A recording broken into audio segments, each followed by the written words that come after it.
I want to thank all of our witnesses for testifying today.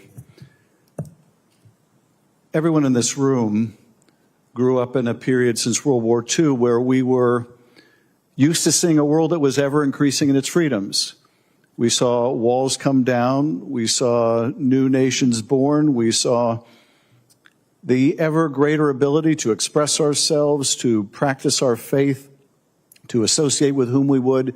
And we came to believe it was inexorable. We came to believe that it was like the laws of gravity. Or it was, as Martin Luther King said, the moral arc of the universe always bending towards justice. Until all of a sudden it wasn't bending towards justice.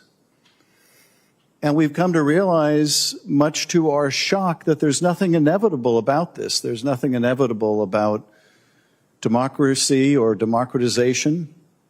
That this experiment in this country, this great experiment, self-governance, now 2.5 centuries old, is not inevitable. It was improbable at its start. And we've witnessed something we never would have imagined in this country. We have witnessed with incredible rapidity the creation of a climate of fear by this administration. We see universities afraid to speak out, to defend their own students, to defend their own academic freedom. You see universities rushing to make deals with the administration. You see universities cowed into silence, not stepping up to defend other universities.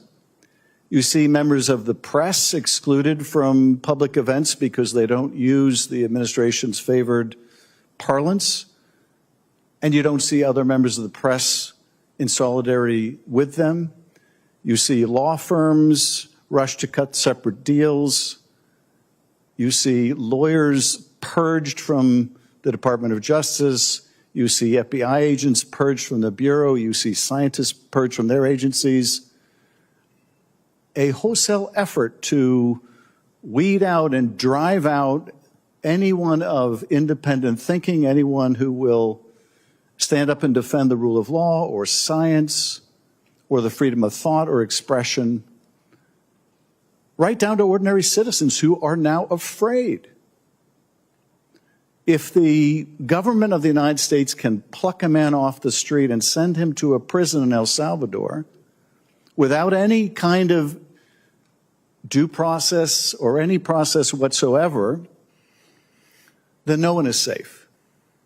And if the government's response to that is to discipline a lawyer who dares to speak the truth to a court, then no one is safe. And the answer to this climate of fear, there really is only one answer, and you're seeing it today, and that is courage. We must demonstrate courage in the face of this fear. In this very committee room, or one like it, Joseph McCarthy and his allies made the country afraid and caused people to inform on each other and betray each other, allowed people and to be driven out of the government and to be persecuted. And we wondered how that could be. We wondered, how could so many people be complicit? Well, now we know. Now we know. Now we have witnessed it in our own time. But I will say this of the brave witnesses who have come and testified today. All of the rest of us have to ask ourselves, looking back at the McCarthy era, what would we have done? What would we have done if we were faced with the loss of our jobs, if we were faced with the loss of our livelihood, if we were faced with the loss of our position? What would we have done? Well, you don't have to ask that question. Your being here is all the answer anyone could demand, and we are deeply, deeply grateful to you.